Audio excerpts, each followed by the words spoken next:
Muy buenos días, hermanos. Van a abrir sus Biblias, por favor, en Jeremías capítulo 23, para nosotros tomar la segunda conclusión del libro del profeta Jeremías.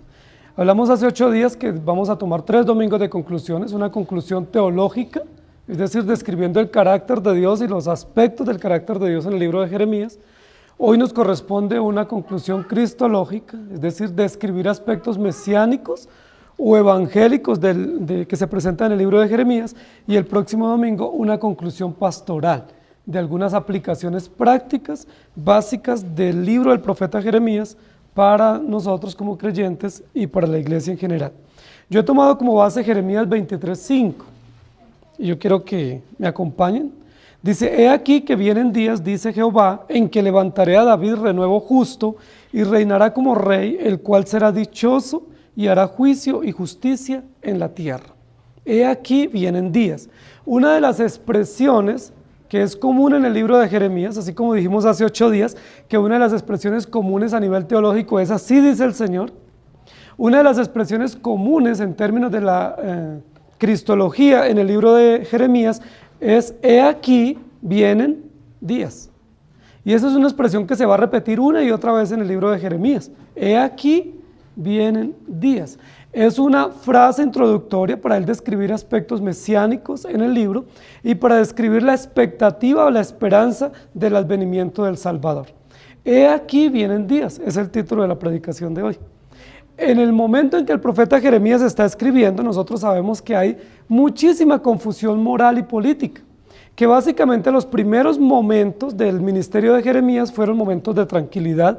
Se cree que básicamente los primeros 11 o 13 años el profeta Jeremías en su misión pública tuvo tranquilidad, que fue mientras vivió el rey Josías, ¿cierto? Mientras vivió el rey Josías, que es el primer rey contemporáneo en el cual Jeremías da su profecía, y mientras se halló el libro de la ley y se hicieron algunas reformas religiosas, el profeta Jeremías estuvo tranquilo, no fue perseguido, no tuvo oposición. Pero es importante eso que nosotros vamos a decir, porque en el tiempo en que no hubo oposición, tampoco hubo una presentación clara del Evangelio. Es decir, no hubo indicios claros y contundentes sobre la obra de Cristo. Pero una vez se desata la persecución para Jeremías y comienza un caos político y nacional, inmediatamente Jeremías es lleno del Espíritu Santo para darnos a entender el Evangelio. Y comienzan advertencias encabezadas por esa frase: he aquí vienen días. Y eso es una advertencia muy importante. En el libro del profeta Jeremías se va a usar esa expresión en 3 sentidos básicos. El primer sentido básico es para hablarnos de los tiempos, es decir, de un desarrollo histórico, cronológico, natural. Viene el día, es decir, muy pronto el desarrollo histórico nos llevará a esto. O en poco tiempo, así como va la ciudad o el país en ese desmoronamiento social y moral, vendrán días de esta forma o de aquella. Esa es una de las formas como Jeremías va a usar esta frase. He aquí vienen días, para referirse a asuntos históricos, cronológicos. Pero hay otro sentido en el cual Jeremías va a usar esta frase, y es para referirse a asuntos escatológicos. Es decir, he aquí vienen días. Es decir, vendrán eventos finales, y generalmente Jeremías va a relacionar esos eventos finales con el juicio de Dios para la nación. Es decir, con un asunto judicial, punitivo, de castigo, de reprensión, de retribución para una nación pecaminosa. Viene el día, o he aquí vienen días en que vendrá toda la ira de Dios sobre esta nación. Pero un tercer aspecto en el cual Jeremías va a usar esta expresión, que es el aspecto en el cual yo quiero detenerme hoy, es un asunto cristológico. Es decir, he aquí vienen días, pero no referido a la justicia ni referido al desarrollo histórico nacional, sino referido a la cristología, a la esperanza de la redención. Nosotros recordamos que básicamente en la Escritura se nos presentan 3 virtudes teologales. Yo sé que todos ustedes las conocen de memoria, las saben mejor que yo, que Pablo y Pedro y Juan las enfatizan muchísimo en el Nuevo Testamento. ¿Recuerdan cuáles son las 3 virtudes teologales? Fe, amor y esperanza. El aspecto de la frase de Jeremías que yo quiero enfatizar hoy está directamente relacionado con la esperanza. He aquí vienen días, pero no relacionados con el juicio, como lo hemos visto a lo largo del libro de Jeremías, sino relacionado con la esperanza pero básicamente con la esperanza de la redención. Algunos biblistas han dicho que Isaías es el libro de la profecía mesiánica y Jeremías es el libro de la profecía judicial. En algún sentido tienen razón, pero no en pleno sentido, porque Isaías también pronuncia juicios sobre las naciones y Jeremías también pronuncia esperanza mesiánica de redención. Nosotros no pudiéramos decir que Isaías es mesianismo y Jeremías es justicia. No pudiéramos decirlo porque no es así como Dios usa la labor profética en ningún momento, sino que sí hay mayor fuerza judicial en el libro de Jeremías, pero eso no significa que no esté presente la esperanza mesiánica como lo está en el libro de Isaías o en otros libros. Y es lo que nosotros queremos ver. Ahora, Isaías sí hace un énfasis muy fuerte en la obra de la redención y en el Mesías, pero básicamente Isaías se va a enfatizar en un mesianismo concerniente al siervo sufriente. Es decir, mientras Isaías enfatiza el mesianismo relacionado con el siervo sufriente, Jeremías va a enfatizar un mesianismo relacionado con la realeza. Es decir, el Mesías es un rey, mientras en Isaías el Mesías es un siervo, que se entrega para morir y para darnos vida y esperanza de salvación, pero en Jeremías el Mesías es un rey que gobernará.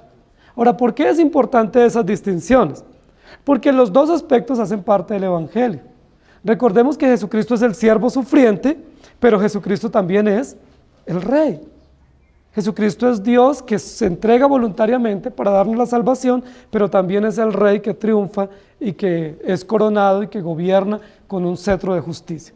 Entonces, en ese sentido es muy importante la cristología del libro de Jeremías, porque la cristología no está fundamentada en la entrega voluntaria para sufrir y morir por nuestros pecados, sino que el mesianismo del libro de Jeremías está relacionado con la monarquía.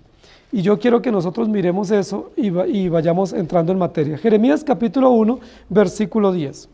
Mira que te he puesto en este día sobre naciones y sobre reinos, para arrancar y para destruir, para arruinar y para derribar, para edificar y para plantar. El libro de Jeremías va a hacer énfasis desde el primer capítulo hasta el final en la monarquía.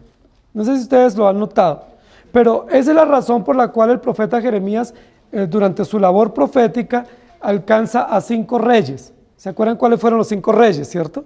Y durante toda su vida, 7 reyes. ¿Sí? Él va a hacer mucho énfasis en el gobierno del sur, en la monarquía, en Judá, en Jerusalén, en la dinastía. Pero una vez mueren los reyes o termina la dinastía judía, él va a hacer énfasis en una nueva dinastía, que es la continuidad de la misma dinastía física o biológica, pero una dinastía que va a reinar o a gobernar con justicia.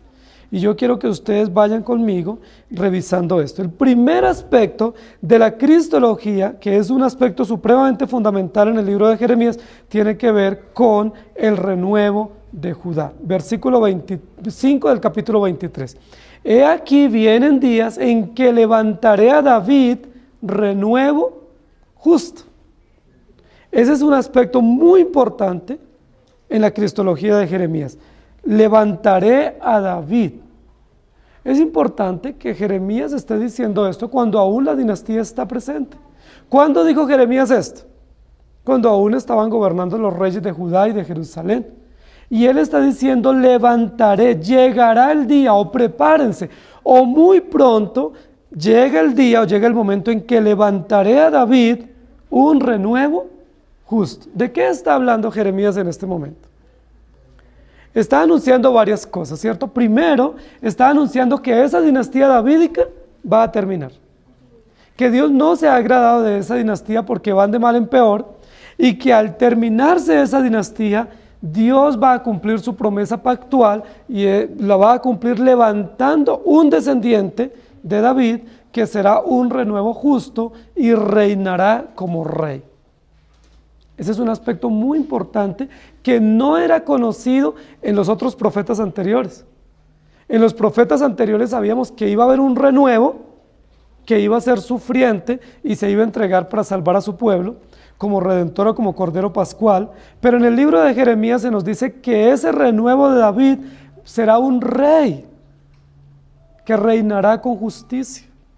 Yo no entiendo por qué muchos estudiosos de la Biblia prefieren irse o sesgarse a la cristología de Isaías y no a la presentación mesiánica del libro de Jeremías.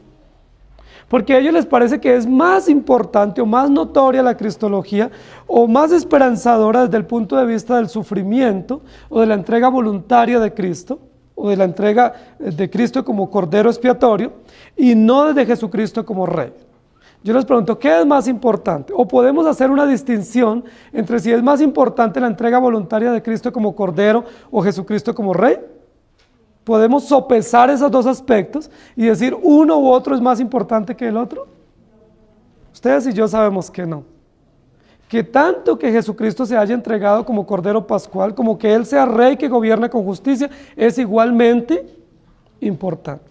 Ahora, ¿por qué Jeremías hace un énfasis no en la entrega voluntaria de Cristo para redimir, sino en que Jesucristo es el que continúa la dinastía y que como Cordero Redentor es Rey que se sienta en el trono?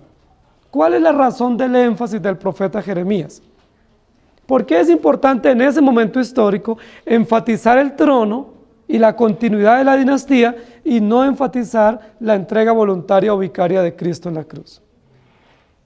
Recuerden que hay varios asuntos por los cuales hay importancia de esta presentación. Primero, porque en el llamado mismo de Jeremías, el llamado de él es institucional y oficial para limpiar, arrancar, derribar, edificar y construir. Porque en el mismo llamado se le dice que él es un profeta a las naciones para advertir a la monarquía las atrocidades que ellos están cometiendo. Mientras Isaías es un profeta del pueblo, es decir, dedicado a presentar el evangelio al pueblo, Jeremías es un profeta a la monarquía, dirigido, enfatizado directamente a los reyes. Por eso los reyes lo persiguieron. ¿Recuerda que uno y otro rey lo amenazaba y lo sacaba corriendo? Porque Jeremías tenía el difícil encargo de ir al palacio, enfrentarse directamente al rey y decirle: he aquí, vienen días, porque así dice el Señor.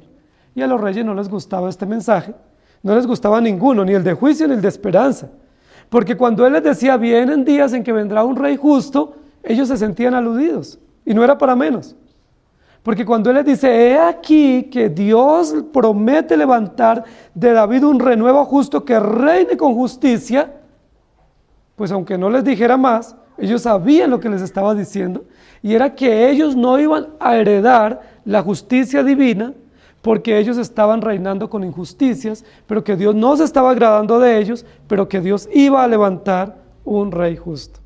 La palabra renuevo, en la palabra profética en Isaías y Jeremías, renuevo o retoño, es una palabra muy importante para referirse a Jesucristo.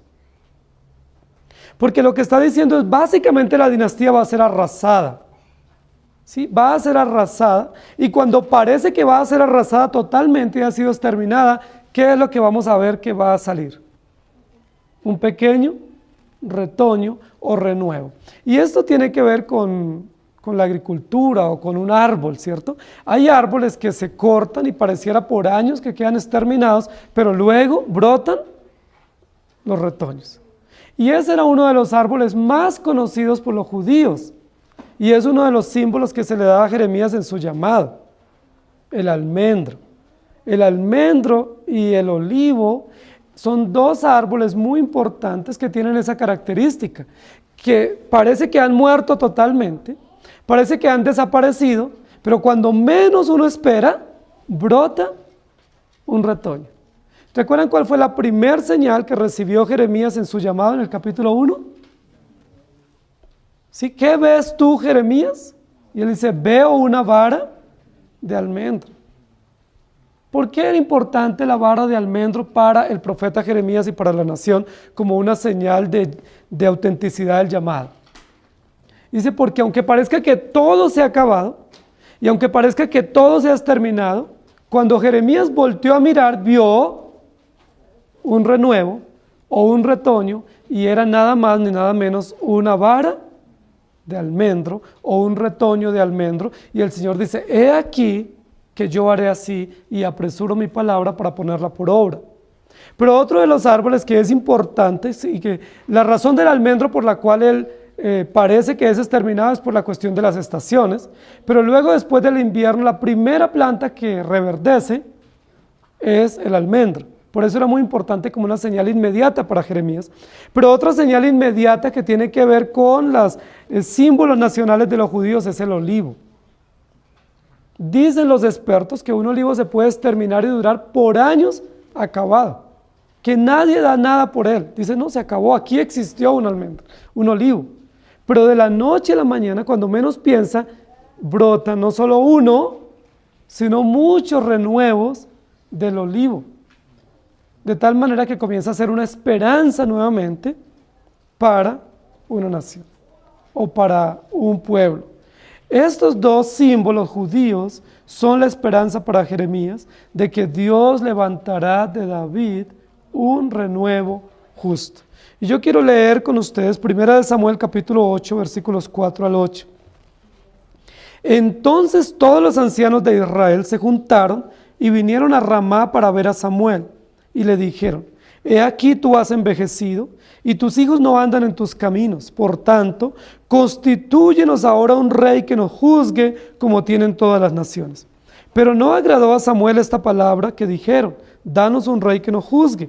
Y Samuel oró a Jehová, y dijo Jehová a Samuel, oye la voz del pueblo en todo lo que te digan, porque no te han desechado a ti, sino a mí me han desechado para que no reines sobre ellos. Conforme a todas las obras que han hecho desde el día que los saqué de Egipto hasta hoy, dejándome a mí sirviendo a dioses ajenos, así hacen también contigo.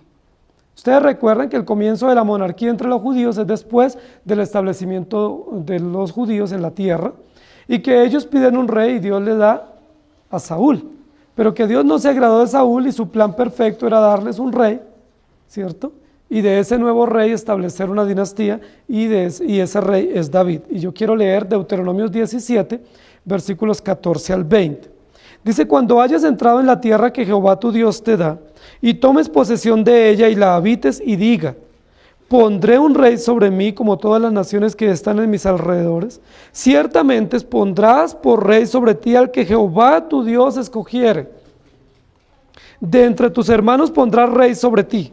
No podrás poner sobre ti a hombre extranjero que no sea tu hermano, pero él no aumentará para sí caballos, ni hará volver al pueblo a Egipto con el fin de aumentar caballos, porque Jehová os ha dicho, no volváis nunca por este camino, ni tomará para sí muchas mujeres, para que su corazón no se desvíe, ni plata, ni oro aumentará para sí en abundancia, y cuando se siente sobre el trono de su reino, entonces escribirá para sí en un libro una copia de esta ley, del original que está al cuidado de los sacerdotes y levitas, y lo tendrá consigo y leerá en él todos los días de su vida, para que aprenda a temer a su Dios, para guardar todas sus palabras de esta ley y estos estatutos, para ponerlos por obra, para que no se eleve su corazón sobre sus hermanos, ni se aparte del mandamiento a diestra ni a siniestra, a fin de que prolongue sus días en su reino, él y sus hijos en medio de Israel.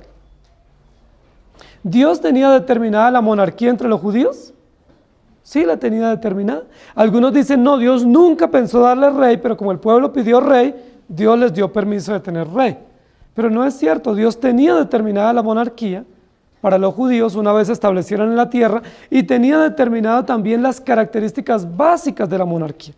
Hay aquí algunas características básicas de todos los reyes de Judá. Una primera era que no tenían que enriquecerse. ¿Sí? No tenían que aumentar caballos y bienes y propiedades, ni tener casas lujosas, porque ese era un encargo de los monarcas de Judá. Porque ¿a quiénes representaban estos reyes? A Cristo mismo. ¿Sí? Y Cristo siempre es modelo de sencillez, de humildad y de entrega. La segunda característica de estos reyes era que no podían tener mujeres en cantidad como algunos tuvieron, ¿cierto? Ahí ustedes lo acabaron de leer conmigo. Y la tercera característica era que ellos debían leer todos los días la ley de Dios. Debían tener una copia en su oficina o en su dormitorio y consultarla todos los días para acordarse lo que Dios determinaba de para qué los había puesto como reyes. Yo les pregunto, ¿los reyes de Judá pudieron cumplir eso? ¿Cuál fue el primer rey que comenzó a enriquecerse desmedidamente y que su riqueza alcanzó todos los límites de la tierra? El rey Salomón. Fue el primer rey que era tan poderoso, tan rico, y que tuvo caballos y tuvo camellos y tuvo tantas riquezas, que llamó muchísimo la atención de los reyes de otras naciones. Y ese era un mandato básico para los monarcas de Judá y Jerusalén. ¿Cuál es el segundo mandato? No tener mujeres, sino su esposa. ¿Cuántas tuvo Salomón? ¿Incumplió poco o mucho este mandato? ¿Sí? Se desmidió terriblemente en este mandato que Dios les había dado. Y el tercer mandato era tener la ley escrita y consultarla todos los días. ¿Salomón lo hizo? Dice la Biblia que se desvió su corazón, que olvidó los mandatos de Dios, y sucesivamente todos los reyes de Judá y Jerusalén hicieron lo mismo. Hasta el punto de que Joacín quemó el libro de la ley porque le era ofensivo lo que decía allí y no tenía ningún interés en consultarla ni en obedecerla.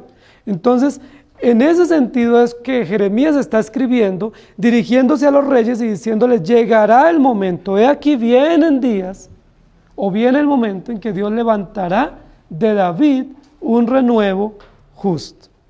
Segunda de Samuel 7, 11 al 16.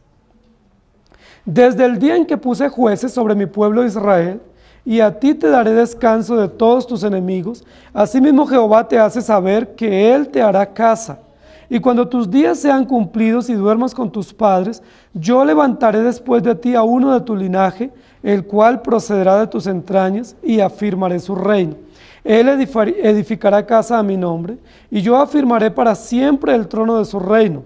Yo le seré a él padre, y él me será a mi hijo, y si él hiciere mal, yo le castigaré con vara de hombres y con azotes de hijos de hombres, pero mi misericordia no se apartará de él como la aparté de Saúl, al cual quité de delante de ti. Y será afirmada tu casa y tu reino para siempre delante de tu rostro, y tu trono será estable eternamente. En ese texto que nosotros estamos leyendo se consignan los elementos básicos del pacto de Dios con David de mantener una monarquía permanente.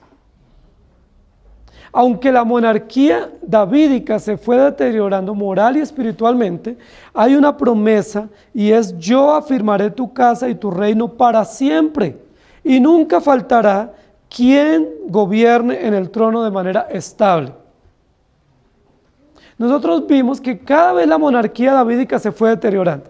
No solo siguieron cometiendo los mismos pecados que David y Salomón cometieron, sino que rápidamente se dividió el reino, ¿cierto?, entre el reino del norte y el reino del sur, y además de eso, cada vez los reyes iban siendo más jóvenes, hasta el punto de tener reyes que eran niños, que no era el encargo divino.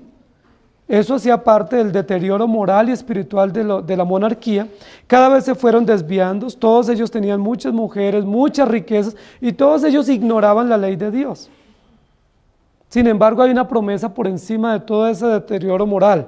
¿Cuál es la promesa? No faltará quien se siente en el trono de David, tu padre, y que gobierne con justicia. Esas palabras de Jeremías, una y otra vez reiteradas en el tiempo de los profetas, parecían casi como una ilusión, como que no eran verdad. Sin embargo, nosotros sabemos que iban a tener un pleno cumplimiento en Cristo Jesús. ¿A quién se refiere ese renuevo justo que dice el capítulo 23? No es al hijo de Jeconías, no es al hijo de Sedequías, porque ellos iban de mal en peor. Ese renuevo justo se refiere a Jesucristo, que así como el almendro o como el olivo iba a retoñar para dar esperanza de protección para una nación, el cual iba a reinar con justicia. Lucas 2:4 dice: y José subió de Galilea, de la ciudad de Nazaret a Judea, a la ciudad de David, que se llama Belén, por cuanto era de la casa y familia de David. 400 años después de que el pueblo retornó del exilio y de ese periodo de silencio, de oscurantismo, se va a cumplir la profecía, y en el texto dice que subieron a la ciudad de David. ¿Cuál era la ciudad de David? Belén de Judea. Y nace allí Jesús porque era de la familia de David. Se está recordando que Jesucristo es ese retoño que no nace tardíamente, sino que nace en el momento oportuno para cumplir la promesa de la monarquía. He aquí vienen días cuando levantaré a David renuevo justo. Hay muchos textos en el Nuevo Testamento en los cuales Jesucristo es recordado y reconocido como el Hijo de David. Jesucristo, el Hijo de David, o cuando clamaban los enfermos y decía Jesús, Hijo de David, ten misericordia de mí. Jeremías 23, versículos 5 y 16, que ya lo leímos, y el 16 dice, así ha dicho Jehová de los ejércitos, no escuchéis las palabras de los profetas que os profetizan, os alimentan con vanas esperanzas, hablan visión de su propio corazón, no de la boca de Jehová. Jehová es nuestra justicia y Jesucristo es nuestro renuevo. Romanos 5:1, justificados pues por la fe, tenemos paz para con Dios por medio de nuestro Señor Jesucristo. ¿Quién es el que justifica al creyente? Jesucristo. Jesucristo justifica porque Él es el renuevo justo de David y es el rey justo que gobierna en el trono.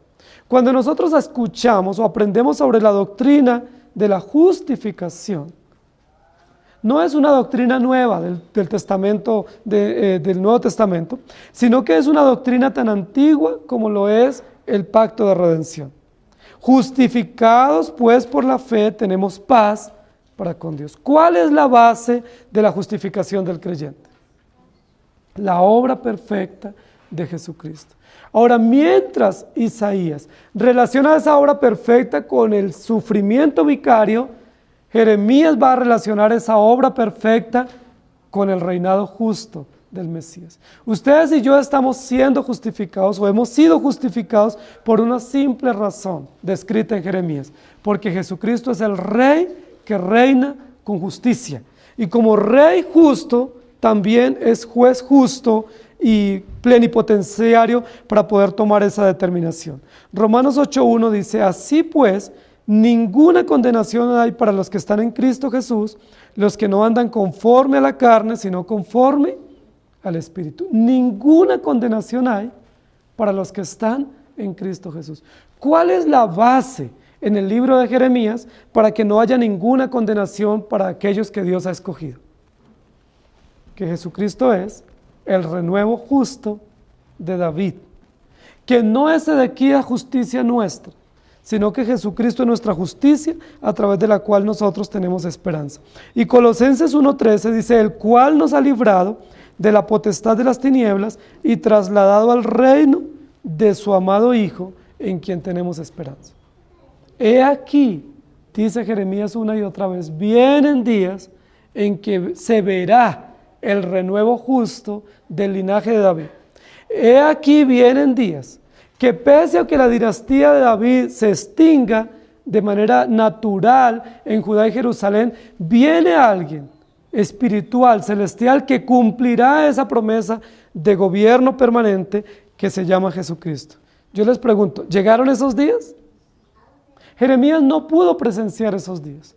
Ni ninguno de los profetas mesiánicos del Antiguo Testamento pudo presenciar la llegada del Mesías, pero ellos se desgastaron, se invirtieron año tras año, toda su vida la invirtieron diciendo, he aquí, vienen días. Y esa fue una de las razones por las cuales los monarcas de turno extinguieron o eliminaron a esos profetas. Pero yo les pregunto, ¿vinieron esos días? Claro que llegaron esos días. Y nosotros ya no podemos decir, he aquí vienen días. Nosotros tenemos que decir, he aquí llegaron esos días. He aquí se cumplieron esos días en los cuales Jesucristo encarnó en sí mismo esta monarquía davídica y Él mismo como Rey justo gobernó y demostró a todos los de su momento histórico que Él cumplió las profecías. Llegaron esos días. Jeremías es uno de los profetas, al igual que Isaías, más citado por Jesús en el Nuevo Testamento. ¿Por qué Jeremías es citado una y otra vez? Recuerden que es Jeremías el que da la profecía de que Jesucristo vendrá y retoñará para dar esperanza, pero es Jeremías el que da la profecía de que Herodes va a ordenar la muerte de los niños a causa de Jesús, y que matarán muchos niños y que todas las madres estarán llorando sin consuelo a sus hijos, pero evoca no la muerte de los niños de manera injusta, sino como Jesucristo viene y a pesar de que Herodes, que es el gobernador de turno o el rey de turno, lo quiere eliminar, no va a poder eliminarlo. Matarán a otros niños injustamente, pero no podrán matar a Jesucristo porque Él es Rey que reina con justicia, renuevo justo y oportuno para nuestra salvación. He aquí, vienen días. Lo dice Jeremías. Nosotros tenemos que decir, he aquí, vinieron o se cumplieron esos días. El segundo aspecto de la cristología de Jeremías, que es muy pero muy básico para nosotros entenderlo, es relacionado con el pacto. He aquí vienen días en que cumpliré todas las especificaciones del pacto.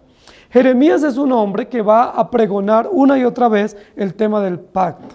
Ustedes y yo sabemos ya y comprendemos el tema del pacto. El pacto básicamente lo que dice es Dios desde la eternidad, por el sabio y pleno consejo de su voluntad, determinó en sí mismo un pacto eterno de redención. En ese pacto eterno, soberano, unilateral, Él determinó que por ningún mérito, sino solo por su gracia y por amor a sí mismo, iba a salvar un pueblo. Y a ese pueblo lo conoció desde la eternidad, lo eligió, lo predestinó desde la eternidad y lo separó para su gloria. No había creado el mundo, no había creado las personas, pero Él ya tenía un pueblo separado para sí mismo por el puro afecto de su voluntad. En ese pacto eterno de redención lo que dice es que una vez esas personas o ese grupo o ese pueblo fue apartado en la eternidad para ese fin salvífico, están seguros en Dios. Y nada ni nadie los arrebatará de la mano de Dios. En el desarrollo histórico del pacto, lo que la Biblia dice es que a todos aquellos a quienes Dios llamó para tener una relación pactual, ellos y sus hijos están alcanzados en ese pacto de redención. Y eso es supremamente maravilloso. En Abraham dice, en ti serán benditas todas las familias y todas las naciones de la tierra. Jeremías va a enfatizar una y otra vez la relación pactual de Dios para con su pueblo. Ahora, en ningún momento nosotros podemos pensar, como a veces pensamos, que Dios hace su parte y nos corresponde hacer la nuestra. Es decir, Dios sí es seguro y fiel en cumplir sus promesas, pero Dios sí es fidedigno y soberano y poderoso para cumplir lo que Él ha prometido, pero, dicen muchos, y a veces nosotros creemos esos peros. La Biblia no pone ningún pero en términos pactuales para la salvación. La Biblia sencillamente dice, Dios determinó un pacto y Él lo cumple. Y en ese pacto Él determinó que hay un pueblo que va a ser salvo, y a ese pueblo que va a ser salvo, que Él determinó desde la eternidad, lo llamará eficazmente por el Evangelio, lo regenerará, lo redimirá y lo sostendrá hasta el final. ¿De quién depende la salvación de los creyentes? ¿En manos de quién está la salvación del pueblo de Dios?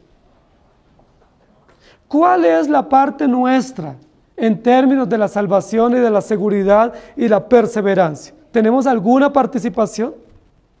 ¿Tenemos alguna responsabilidad directa, la cual ponga en entredicho las promesas eternas de la redención?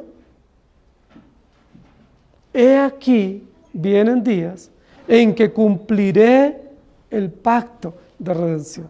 Y Jeremías lo va a decir una y otra vez con unas sencillas palabras, que son palabras comunes a todo el Antiguo Testamento. Yo seré a ustedes por Dios, y ustedes me serán por pueblo.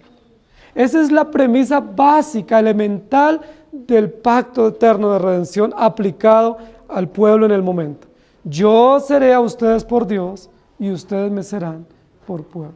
¿Por qué Jeremías, en medio del cansancio y la fatiga, tuvo valor y entusiasmo para seguir pregonando el Evangelio?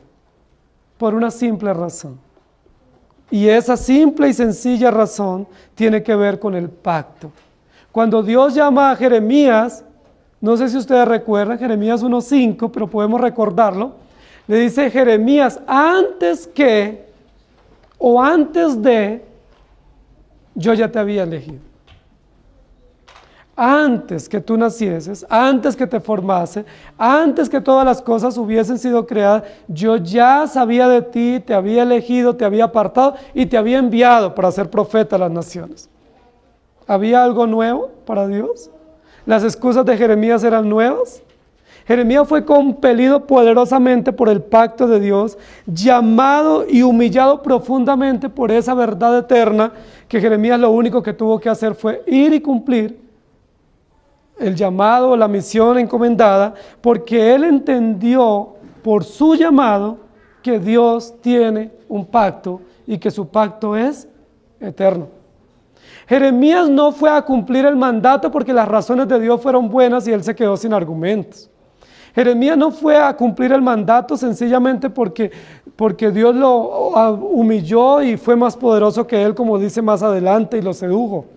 Jeremías fue a cumplir el mandato porque Dios le permitió comprender que el mandato no dependía de su capacidad, ni de su poder, ni de su disposición, sino que el mandato era eterno y que el pacto es eterno y que por lo tanto todas las circunstancias que conciernen a la redención son eternas. He aquí vienen días en que cumpliré el pacto.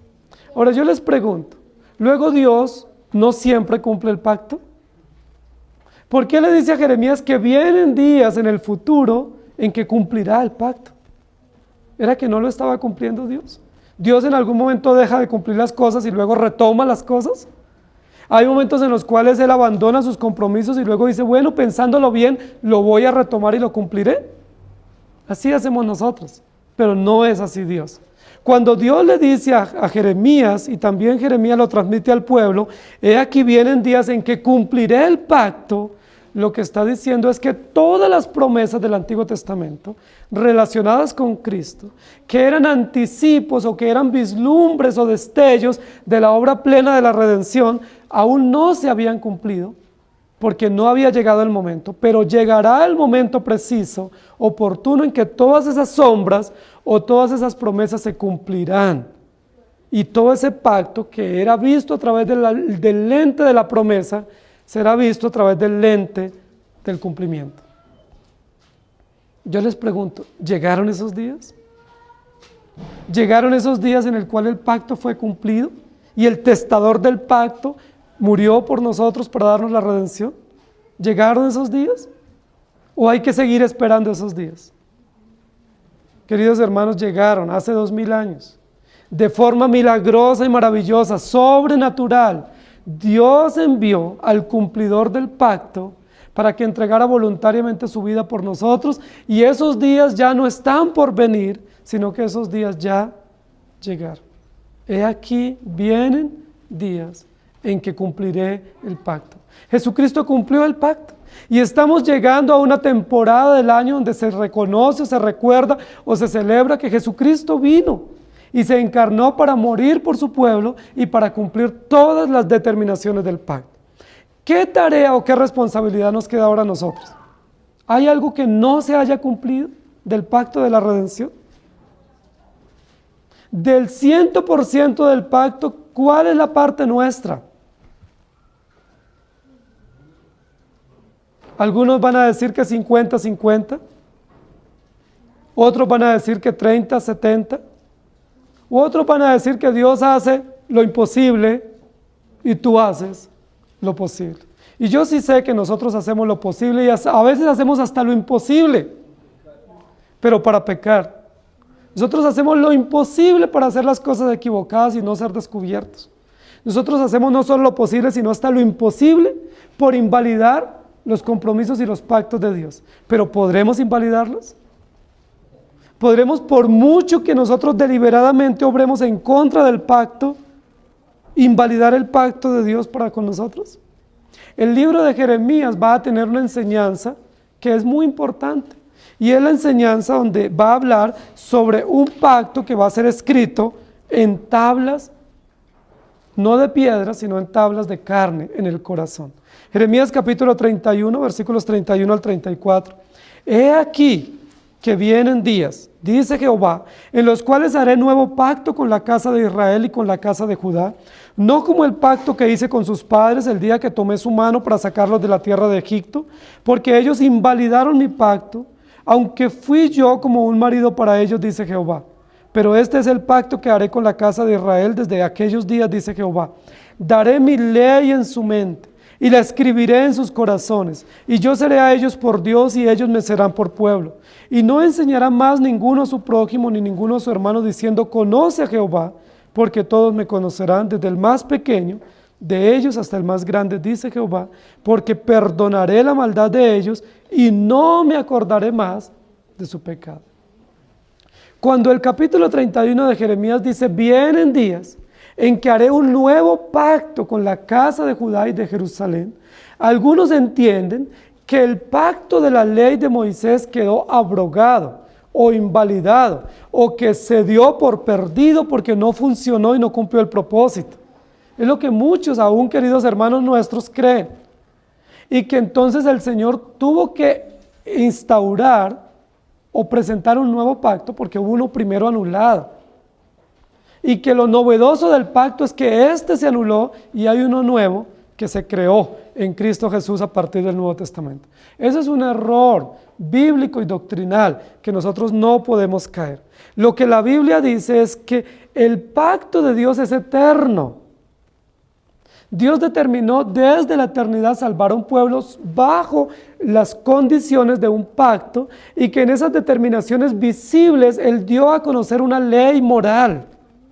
Y que esa ley moral es la connotación pública de un pacto eterno de redención que implica la demostración de nuestra pecaminosidad, la incapacidad nuestra y la suficiencia de Cristo para cumplirlo.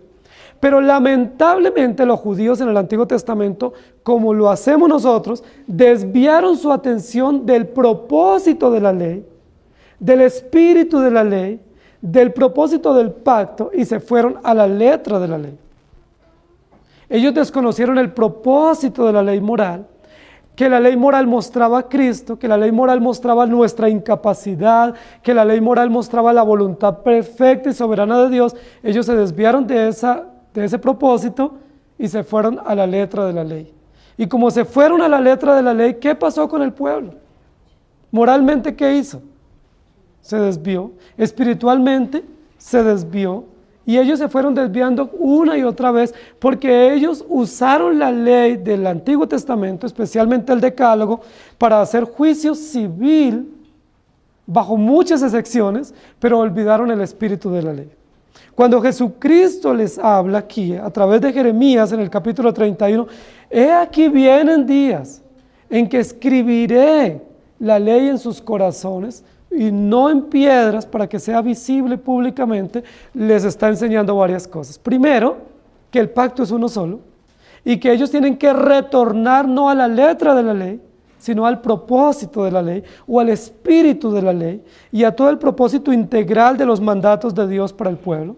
Eso es importante. Pero en segundo lugar les está enseñando, ustedes se han preocupado por la justicia pública, pero ¿saben? Les voy a escribir la ley en su corazón para que ustedes se preocupen por su relación directa con Dios. Porque los judíos cayeron en un error y fue, bueno, se equivocó, apliquémosle el código tal o la norma tal.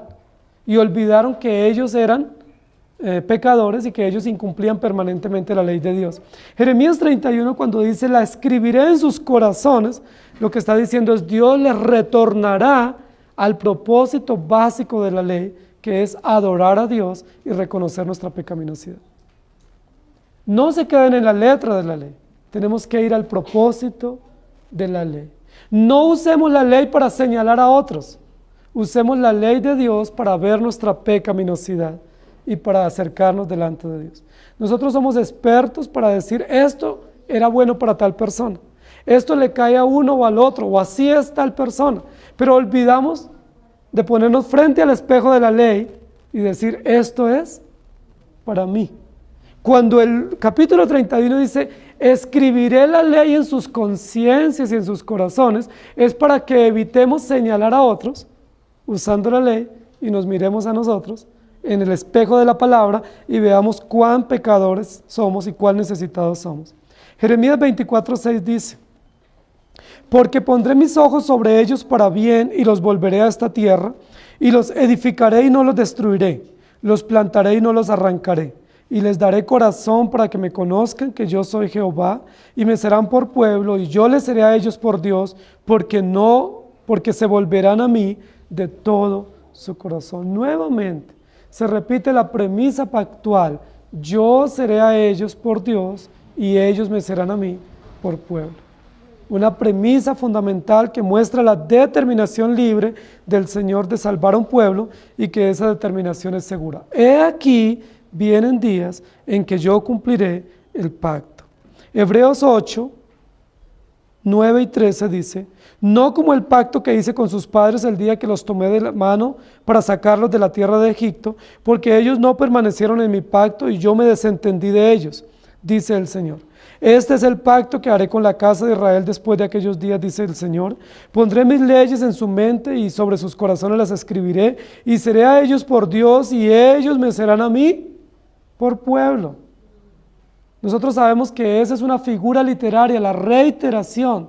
Y la reiteración o el énfasis lo que quiere decir esto es verdad.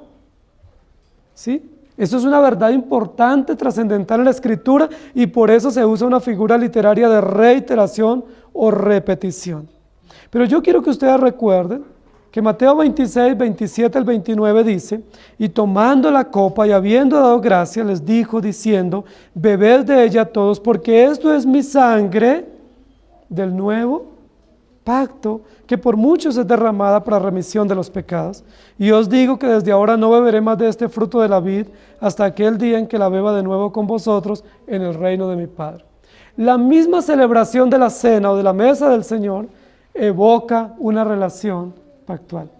Por eso nosotros, queridos hermanos, creemos tácitamente que los sacramentos, el bautismo y la cena, son señales y sellos del pacto eterno de redención, que no son simplemente símbolos, que no son simplemente ordenanzas. Nosotros creemos que son verdades poderosas del Evangelio, dadas por Dios, que revelan a Cristo y revelan su propósito de redención y que manifiestan una relación pactual. Jesús lo dijo. Y luego en 2 Corintios 3 al 6 dice: siendo manifiesto que sois carta de Cristo expedida por nosotros, escrita no con tinta, sino con el Espíritu del Dios vivo, no en tablas de piedra, sino en tablas de carne del corazón. Y tal confianza tenemos mediante Cristo para con Dios. No que seamos competentes por nosotros mismos para pensar algo como de nosotros mismos, sino que nuestra competencia proviene de Dios, el cual asimismo nos hizo ministros competentes de un nuevo pacto, no de la letra, sino del Espíritu, porque la letra mata, mas el Espíritu vivifica. Nos hizo ministros competentes de un nuevo pacto. ¿Cuál pacto? ¿Hay uno nuevo diferente al antiguo? No, el único y perfecto pacto, pero cumplido permanentemente por Cristo Jesús.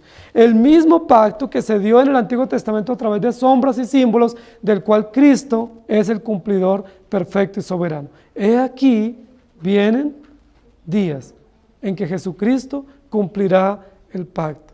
¿Cuándo cumplió Jesucristo ese pacto de redención? En la cruz del Calvario.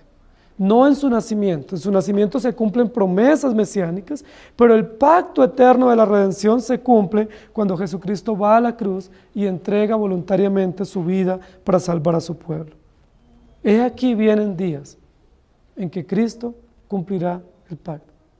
Yo les pregunto, ¿Jesucristo ya cumplió ese pacto? ¿Jesucristo ya cumplió el pacto en usted? ¿Es necesario que usted esté reclamando promesas y haciendo pactos con Dios para reclamar promesas? ¿O Jesucristo cumplió plenamente todas las especificaciones pactuales?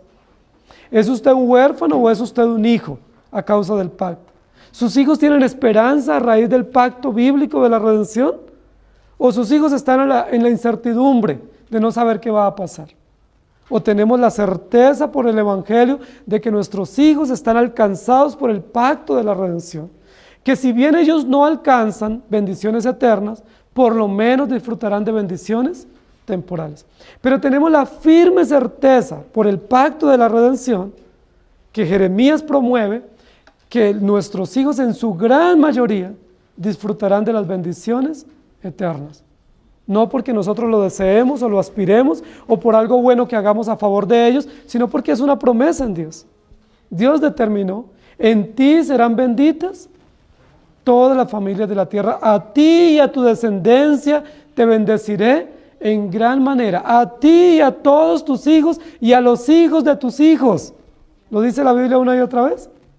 Esa certeza del alcance del pacto de Dios para nuestros hijos nos llena de mucho gozo y de mucha esperanza, y tiene que ver con la verdad que Jeremías promueve. He aquí, vienen días. Nosotros ya vivimos esos días. Tenemos un gran privilegio, que nosotros no estamos diciendo, he aquí vienen días, sino que nosotros podemos decir, a diferencia de Jeremías, he aquí llegaron esos días. Y en tercer lugar, vienen días cuando Dios o cuando Jesucristo pastoreará a su pueblo con gracia. Y este eje temático tiene básicamente que ver con la restauración o la repatriación de los judíos. Los judíos en el 586 a.C. fueron totalmente destruidos en Judá y Jerusalén, llevados a cautiverio. Otros emigraron a Egipto, otros fueron a países pequeños, y solo los pobres y muy pocos quedaron en Judá y en Jerusalén para no descuidar algunos cultivos. Pero la promesa que habían hecho todos los profetas y que Jeremías va a recordar una y otra vez es: el pueblo no se va a quedar en el exilio. Sí es cierto, van a ser llevados cautivos, van a ser tratados con dureza, pero no se van a quedar allá, regresarán. Ahora, ¿cuál es la base de la promesa del regreso de ellos? ¿Que se portaron bien? ¿Que se arrepintieron de su pecado y entonces el castigo se terminó? ¿Que Dios dijo, los voy a llevar 70 años y luego ellos contribuyeron con la justicia babilónica y divina y entonces les disminuyeron la pena? ¿Cuál es la base para que ellos regresen? ¿Su buen comportamiento? ¿Es la benevolencia de los emperadores en Babilonia? ¿Sí? Ellos lograron vulnerar el carácter y el propósito de Dios con su actitud y con su llanto y con su tristeza, y regresaron por eso.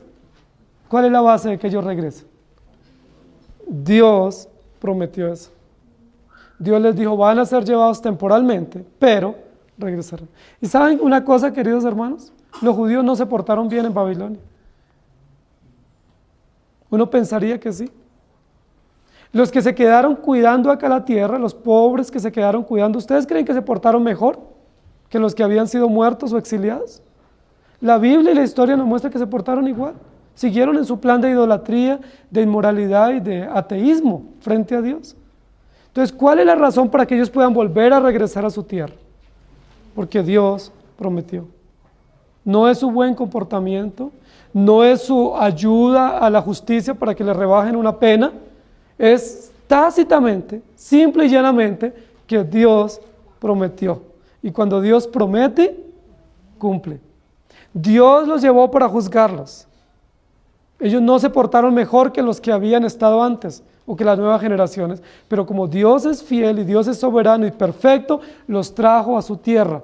No para decirles, los felicito por haberse portado bien, sino quiero que me conozcan que yo soy Jehová su Dios. Que aunque ustedes sean pecadores y aunque las maldades de ustedes sean muchas, yo soy Dios y cumplo mis promesas. ¿No les parece eso maravilloso? El texto va a ayudarnos a decir que el propósito de Dios de repatriar a los judíos es para mostrarles que Él es el pastor de ellos. Saben, Dios es excelente en darse a conocer a nosotros. Y Dios no ahorra esfuerzos y circunstancias para darse a conocer como Él ha determinado.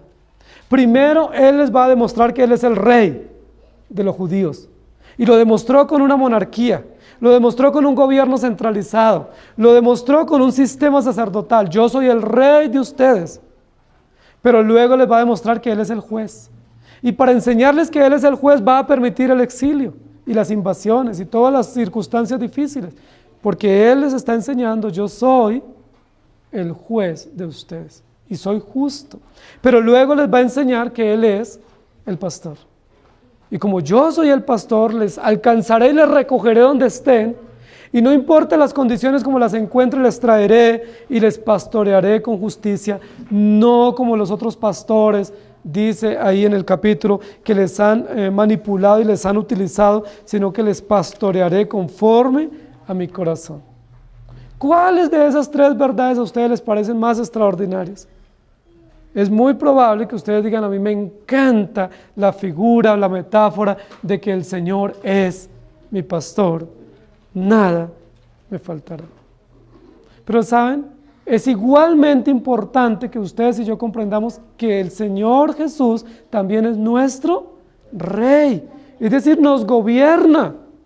Yo no puedo hacer mi voluntad, ni usted puede hacer la suya por más que nos empecinemos, porque Él es nuestro Rey, nuestro Señor, y no se hace la voluntad nuestra, se hace la voluntad de Dios. Y aunque a mí no me guste, y aunque yo patine muchas veces en mi propia voluntad, ¿cuál voluntad va a ser hecha?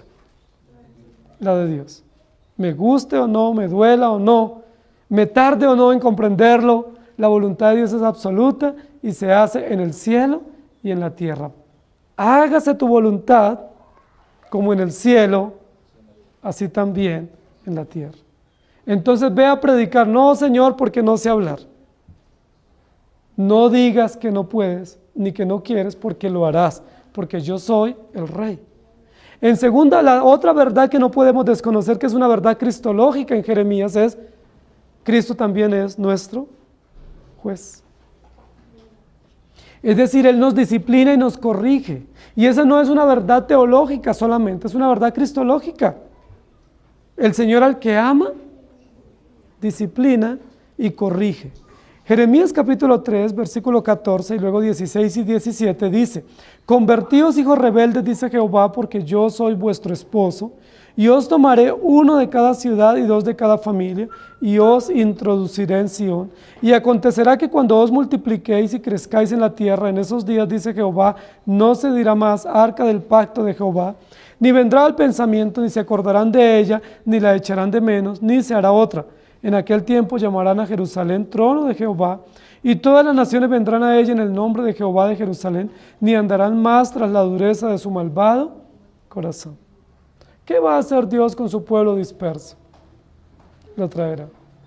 ¿Se acuerda que le decían los profetas falsos? Y algunos profetas verdaderos tenían una pregunta en su corazón y era, bueno, si Dios nos dispersa, va a quedar mal Dios, porque Dios hizo unas promesas y no las pudo cumplir. ¿Se acuerdan que Moisés, aún en un momento, en un tiempo de oración, se atrevió a decirle a Dios, si tú destruyes a este pueblo, ¿qué van a decir de ti? Moisés en ese momento, en el desierto, estaba preocupado por el honor de Dios. ¿Qué van a decir las demás naciones de Dios? Ahora yo les pregunto, ¿cuándo las naciones han pensado bien de Dios? ¿Cuándo a las naciones les ha interesado el carácter y el honor de Dios? Si no le interesa ni a la iglesia, menos a los incrédulos. A los incrédulos no les interesa el carácter ni el honor de Dios. ¿Desde cuándo Moisés está tan preocupado como un abogado defensor intercediendo por el carácter de Dios? Señor, no vayas a hacer eso, porque si tú lo haces, ¿qué van a pensar los demás de ti? ¿Se acuerda cuando Jesús le dijo a sus discípulos que Él iba a Jerusalén para ser entregado y para morir? ¿Se acuerda que los discípulos nos dijeron, sí, ese es el cumplimiento exacto de las profecías? Y gracias a Dios por ese cumplimiento. ¿Qué dijeron los discípulos? Señor, eso nunca, ni se le ocurra pensarlo, nunca tal acontezca. Preocupados por el honor, por el bienestar de Cristo y no comprendiendo el tema del pacto de la redención. He aquí vienen días en que yo los pastorearé con gracia, es decir, los recogeré de donde ustedes estén. El concepto de pastorear, que nosotros lo vemos con mucho romanticismo y nos parece una idea de mucho cariño y mucha ternura, realmente en la Biblia no tiene esa connotación. En la Biblia la idea de pastorear tiene que ver con recoger. tiene que ver con buscar, tiene que ver con limpiar, tiene que ver con defender y proteger al que está en peligro. No con esa idea romántica, Winnie Pooh, de un amor evangélico de que el Señor me quiere y me consiente y yo soy el preferido de Él. La idea de pastorear en la Biblia es: yo estoy en la miseria, yo estoy en la bancarrota, yo me he ido en contravía rebeldemente y obstinadamente contra Dios y yo no quiero volver ni puedo volver. Pero Dios en su gracia proveyó a Jesucristo para que Él vaya y me alcance y me recoja en la miseria donde esté. Esa es la idea del pastoreo bíblico. Jesucristo es el buen pastor que va y me alcanza donde yo me haya ido deliberadamente. Sí, donde esté a punto de ser destruido, donde esté revolcándome en la miseria, en toda mi rebeldía, ¿qué hace el Señor como pastor? No me consiente, va y me recoge. En medio del asco y la miseria donde yo esté por mi pecado, donde nadie más se acerque y me proteja, y donde yo esté a punto de morir, ¿qué hace el Señor como pastor? Me recoge. Cuando la Biblia dice: los pastorearé con gracia, pudiéramos entenderlo: los recogeré de donde ustedes estén. No importa la miseria en la que estén, yo voy, los alcanzo y los recojo. Y lo dice el Salmo 23, ¿cierto? Si estoy en valle de muerte, si estoy en el desierto, si estoy a punto de ser presa del lobo, lo dice en Juan capítulo 10, dice: el Señor va y me recoge. ¿Y no es eso el Evangelio, queridos hermanos? Siendo Dios nuestro Rey, nosotros nos hemos portado terriblemente mal, hemos recibido su juicio, y cuando uno recibe el juicio, uno no quiere volver donde quien lo ha disciplinado. Pero ¿qué hace el Señor como pastor? Nos recoge, nos alcanza. Y en varios textos, en Isaías y en Jeremías y en Ezequiel, habla de la oveja y de la perniquebrada. ¿Por qué tiene la patica quebrada la oveja? ¿Por qué anda por buenos caminos? ¿Por qué se le parte la pata a las ovejas? ¿Por qué está tan mal como lo describe el profeta? ¿Por qué anda en malos caminos? Yo les pregunto, ¿ustedes dónde les va mejor? ¿En los buenos caminos o en los malos? Cuando usted dice: me está yendo mal, estoy triste, estoy aburrido, me va mal, ¿por qué les va mal? ¿Porque están en buenos caminos o en malos? Porque generalmente nosotros estamos en malos caminos. ¿Qué hace el Señor como buen pastor? Va y nos recoge. ¿Habrá alguien que los pueda recoger a ustedes en esas condiciones? ¿Habrá alguien que se pueda compadecer de nosotros en una situación de miseria y de dolor? ¿Habrá alguien que recoja los pedazos de nuestra vida como el buen alfarero y nos rehaga y haga una vasija útil? No hay nada. Si alguien ve los pedazos de nuestra vida, ¿qué dice? Esto no sirve. Nosotros medios somos útiles para la sociedad cuando tenemos salud, o cuando tenemos trabajo, o cuando tenemos fuerzas o capacidades.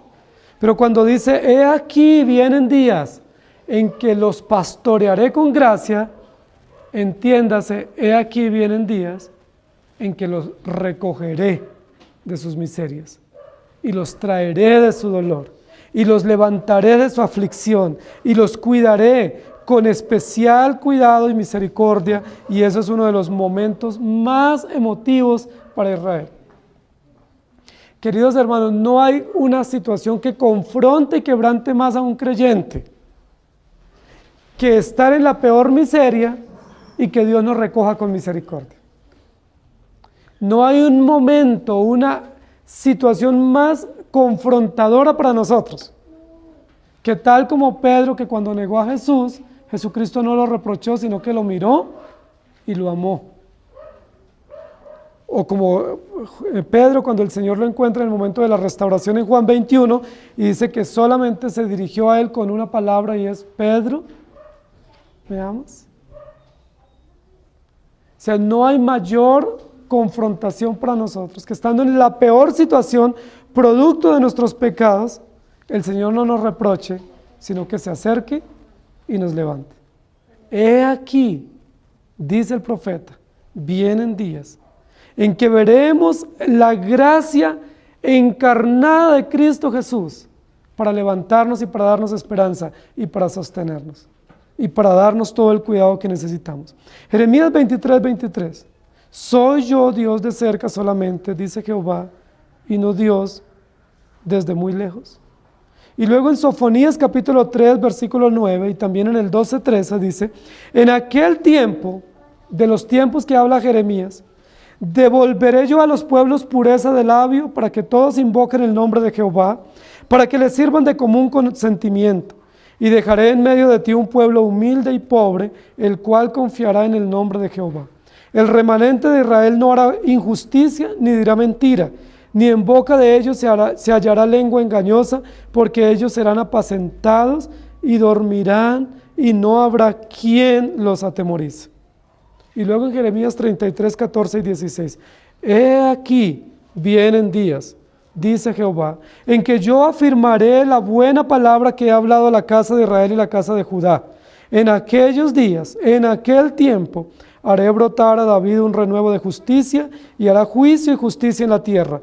En aquellos días, Judá será salvo, y Jerusalén habitará segura, y se le llamará Jehová, justicia nuestra. Yo les pregunto, ¿ya vinieron esos días en que ustedes fueron salvos? ¿Ya vinieron esos días en que ustedes se desviaron terriblemente del camino de Dios y Dios ha tenido que impartir disciplina y corrección? ¿Han venido esos días o están por venir? ¿Ya han visto ustedes esos días en los cuales ustedes, desviados en sus pecados y disciplinados severamente por el Señor, descompuestos por el pecado como una vasija rota e inservible, el Señor con su gracia les ha levantado? ¿Ya llegaron esos días? ¿O vendrán esos días? Si no han venido, vendrán. Que cuando usted quede totalmente despedazado por las situaciones propias de la vida y por las condiciones del trato de Dios para nosotros, vendrán esos días en que el Señor con gracia recogerá las partes y hará vasija útil para su gloria. He aquí, vienen días. Promesa mesiánica de Jesucristo, esperanza que solo Cristo puede encarnar y puede cumplir, para que se cumpla lo que dice Judas capítulo 1, versículo 24.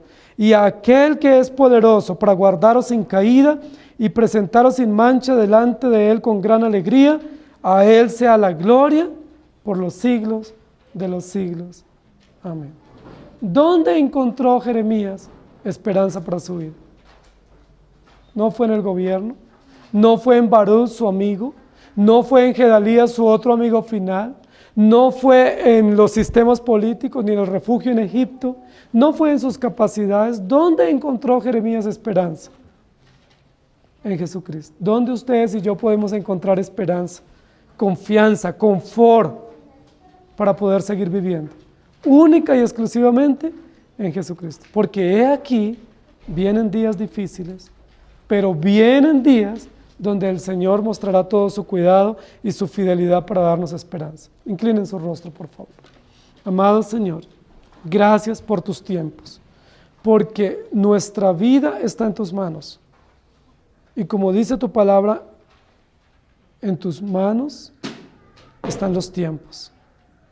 Gracias, Señor, porque nuestra vida no obedece al azar. Gracias porque no hay ni un detalle, por pequeño que sea, que esté al azar en nuestra vida o en la vida de la iglesia o en la vida de la familia o la sociedad. Señor, cuánto nos alegra saber que eres nuestro Rey, nuestro juez y nuestro pastor. Cuánto nos emociona saber que no solamente en los momentos fáciles y esperanzadores nos gobiernas con alegría, sino que en los momentos peores nos recoges y nos reconstruyes con gracia y con delicadeza. Cuánto nos emociona saber que tú eres nuestro Señor, que gobierna nuestra vida y que no se hace nuestra voluntad sino la tuya. Cuánto nos alegra saber que en medio de nuestros pecados y de nuestras rebeldías, tú no nos pasas por alto nuestras rebeldías, sino que nos disciplinas y nos corriges con justicia. Gracias, Señor. Gracias por no minimizar el castigo y por no pasarlo por alto y por no dejarnos impune. Gracias, porque es tan necesaria tu corrección. Es tan justa, tan recta, tan precisa que la necesitamos. Muchas gracias. Gracias, Señor, porque en medio de la disciplina y de los avatares propios de la vida y de la vida terrenal, muchas veces estamos deshechos en nuestros propios pecados, pero deshechos también por los tratos que recibimos de ti, que no son sencillos. Nos sentimos descompuestos y a más no poder, las partes tiradas de una para otra. Señor, pero gracias porque allí te acercas como buen pastor, como alfarero, y retoma las partes de nuestra vida que para ti siguen siendo útiles, y haces nuevamente una vasija útil para ti. Gracias, Señor, por poner tu ley en nuestros corazones. Señor, gracias por confiar en nosotros, porque realmente no confías en nosotros, pero nos muestras tu confianza a través de Cristo Jesús. Confías en ti mismo, te amas a ti mismo, has hecho propuestas en ti mismo, y por amor a ti mismo nos levantas en medio del peor momento, y aunque estemos en el valle cenagoso del lodo, nos levantas. Eres tan fiel, eres tan justo. No hay ninguna razón ni mérito en nosotros para que seas así, pero lo eres en ti mismo, es tu condición, es tu naturaleza, es tu esencia. Y vemos que aún confías en nosotros. Así como Pedro, después de semejante fracaso de su vida, al negarte a ti, Señor, vemos que tú no te frustras con tu pueblo ni con tus siervos, sino que le dices: Pedro, me amas, apacienta mis ovejas. Gracias, Señor. Nos emocionamos y nos llenamos de gozo de saber quién eres, porque el gozo no viene por saber quiénes somos. Hay dolor y miseria y vergüenza de saber quiénes somos y saber que seguiremos siendo así, que no podremos dejar de pecar, que somos miserables y no podemos ser librados de este cuerpo de muerte. Señor, pero nuestro gozo y nuestra esperanza están única y exclusivamente en ti. Tú nos has hecho confiar en ti. Tú nos has conquistado para ti. Tú nos has hecho tu pueblo y nos sostendrás hasta el final. Muchos desertarán, muchos no continuarán, pero aquellos que tú has llamado y que son tu remanente, los sostendrás hasta el fin, con alegría y con gozo. Gracias, Señor. Queremos ser unos de ellos, de los que permanecen hasta el final, pase lo que pase. No por nuestra fuerza, sino por ti, que eres fiel y soberano. Gracias por esos días que han venido. Gracias por esos días de promesas cumplidas. Y gracias por los días que vendrán, en los cuales caeremos, pero tú nos levantarás. Gracias porque he aquí vienen días cuando veremos tu disciplina, pero he aquí vienen días cuando veremos tu gracia y tu esperanza a favor nuestro y de la iglesia. Gracias porque he aquí ya han venido días, pero también vendrán. Realidad constante y permanente del cuidado fiel tuyo para tu pueblo. Ayúdanos a confiar en ti, en Cristo Jesús. Amén. Que el Señor les bendiga, hermanos.